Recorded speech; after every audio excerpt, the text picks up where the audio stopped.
Assalamualaikum warahmatullahi wabarakatuh. Pada kesempatan kali ini saya akan menjelaskan tentang pencatatan perkawinan.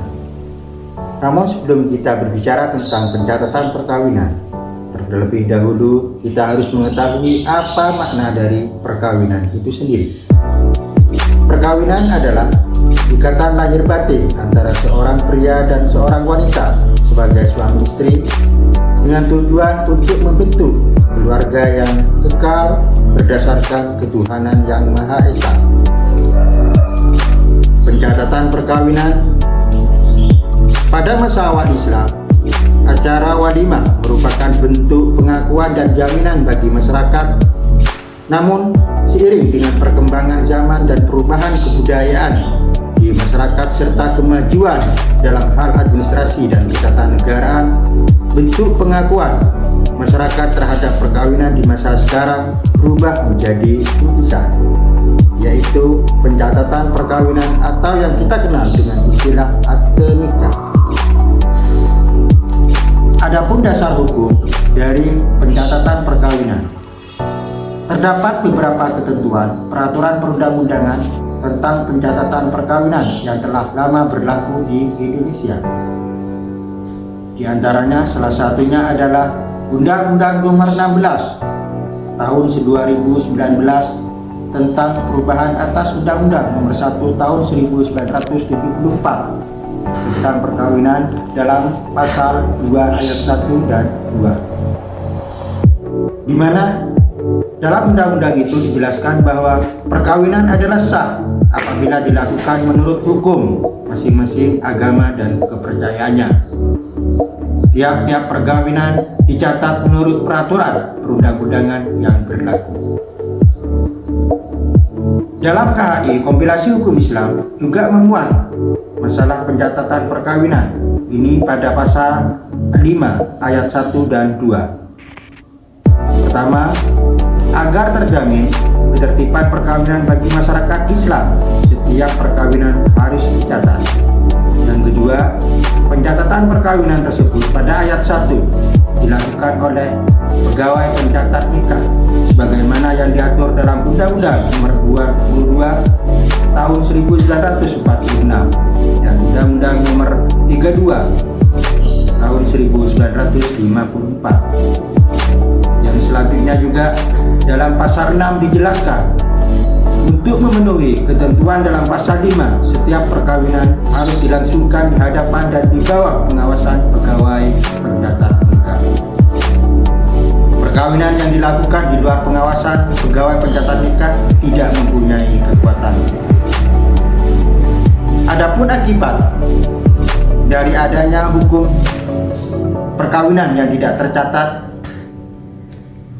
1. Perkawinan dianggap tidak sah meskipun perkawinan dilakukan menurut agama dan kepercayaannya. Namun di mata negara, perkawinan dianggap tidak sah jika belum dicatat oleh kantor urusan agama atau kantor catatan sipil.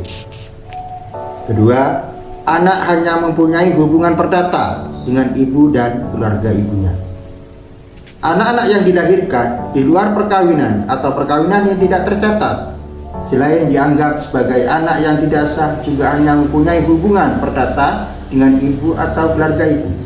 Hal ini terdapat dalam pasal 42 dan 43 Undang-Undang Perkawinan. Sedang hubungan perdata dengan ayahnya dianggap tidak ada. Yang ketiga, anak dan ibunya tidak berhak atas nafkah dan warisan. Akibat yang lebih jauh mungkin terjadi dari adanya hubungan perkawinan yang tidak tercatat adalah baik istri maupun anak-anak yang dilahirkan dari perkawinan tersebut tidak berhak menuntut nafkah ataupun warisan dari ayahnya karena tidak bisa membuktikan dengan buku nikah. Adapun urgensi kenapa pencatatan perkawinan itu menjadi penting. Tujuan diaturnya pencatatan perkawinan dalam undang-undang adalah untuk mewujudkan tertibnya sebuah perkawinan. Pencatatan perkawinan merupakan bentuk kegiatan administratif perdataan dalam rangka langkah preventif menolak dampak negatif yang akan ditimbulkan dari perkawinan yang tidak tercatat. Sebagaimana yang telah dikemukakan, akte perkawinan pada dasarnya merupakan salah satu alat bukti yang sah. Dalam buku keempat juga terdapat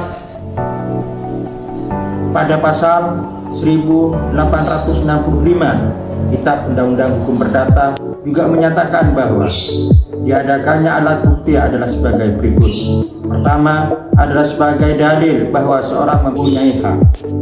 Yang kedua, untuk meneguhkan dan menguatkan bahwa seseorang mempunyai hak. Yang ketiga, untuk membantah atau menyatakan ketidakbenaran bahwa orang lain mempunyai hak. Yang keempat, untuk menunjukkan dan menyatakan bahwa telah terdapat suatu keadaan atau telah terjadi suatu peristiwa. Dengan demikian, pasal 1865 Kitab Undang-Undang Hukum Perdata ini menjadi dasar dalam proses pembuktian di peradilan. Dan alat bukti yang diatur dalam pasal ini juga menjadi dasar dalam menentukan kebenaran suatu peristiwa. Sekian, terima kasih.